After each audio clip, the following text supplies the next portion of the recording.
Ooh, that looks tasty. Welcome, folks. Today the Hungry Gamer is back with my first list. Woo! Really exciting.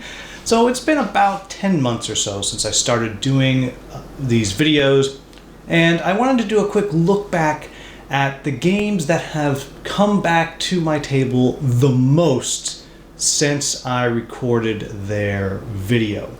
Now, this does not include everything that's on the channel right now, because by the time this posts, there will be a few more videos. So this includes anything from the Goblin Teeth video and prior to that.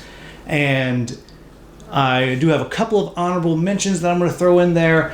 And of course, this only includes games that I have review copies of, that I had just purchased on my own and did a video, or that I am still playing and using the prototype.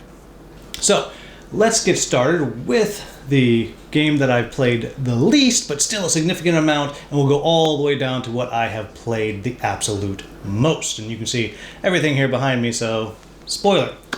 So to start out with, the game that I've played a lot, but comes in at the back of my list at number 8 is right here, Red Dragon and Battle for Greyport. It is, without a doubt, my favorite deck builder. You can check out the video review of that if you like. I don't know that it is the best deck builder ever, but it is my favorite in terms of story and mechanics and challenge.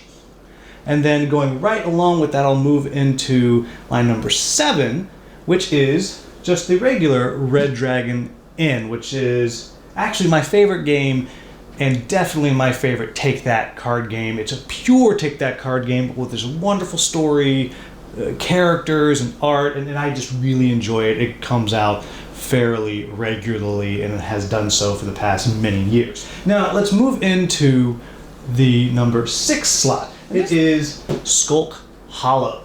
This is a game that I just backed on Kickstarter, and I've really enjoyed it. It's a head-to-head asymmetric game with a feeling of Shadow of the Colossus, as you have your army of small foxes trying to take down the giant monster, or if you're the monster, you're clearly being wrung because you just woke up after a couple thousand years sleep and there's a bunch of foxes living on you. So, you know, whatever it is. But from Pencil First Games, I really enjoy this game. It comes out and hits my table quite often.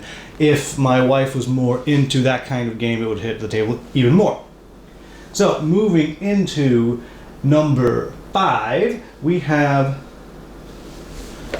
That's Not Lemonade from Tuesday Night Games. This is just a quick, simple filler game. You play a game in 5-10 minutes. Kind of has a feeling of blackjack, but it's very tongue-in-cheek, and it's a lot of fun with some really cool components. Big fan of that one.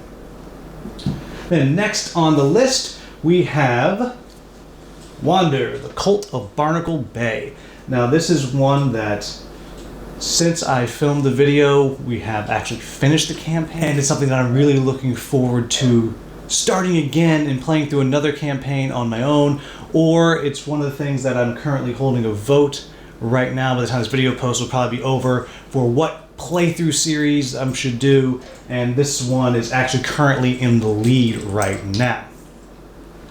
Then next on my list has to be this one right here, Khushi Express. Now, I had actually loaned this to somebody. I had to get it back so I could shoot this video. And since I loaned it to my buddy, I've had 6 or 7 people ask me if they could borrow it. They want to play. It's a dexterity game. It's tons of fun. It is ridiculous. It's fast. I really, really recommend it.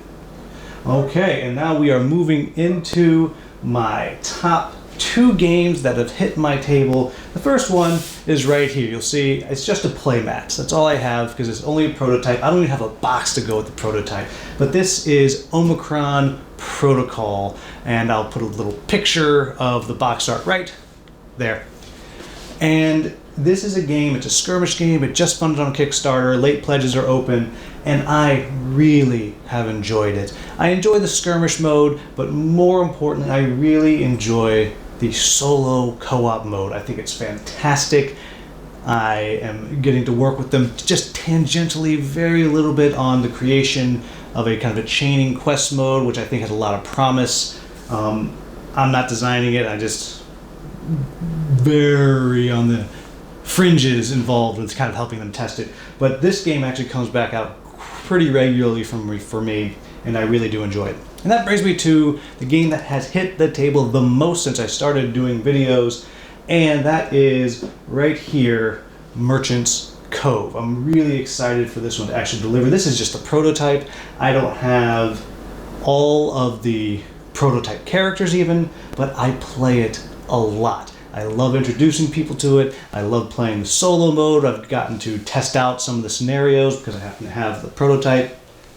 And out of all the games I've played all year, I've played this one the most. And this is one that funded, I think in the last 2 months or so. So towards the end of the year, it's taken over the top spot. So all these are games that you are able to get a hold of now or will be able to. In the case of Merchant's Cove, I'm sure they're going to have late pledges open. Omicron Protocol, they have late pledges open right now. All of these other games you can get in retail right now, with the exception of maybe Khushi Express. I believe it was a Essen release, so I think it's available now, but I'm not totally sure. And then I also just want to mention 2 honorable mentions. One is a game that I would have at number 9 if I still had it. Unfortunately, I had to take Alder Quest, not Alter Quest, which is a blacklist game, Alder Quest from Rock Manor Games, and I had to ship that prototype off to someone else. But I really enjoyed that game. That game definitely would have come back to my table if I still had it. And then the other honorable mention is Aristia from Corvus Belli. I have not played it since I did the review.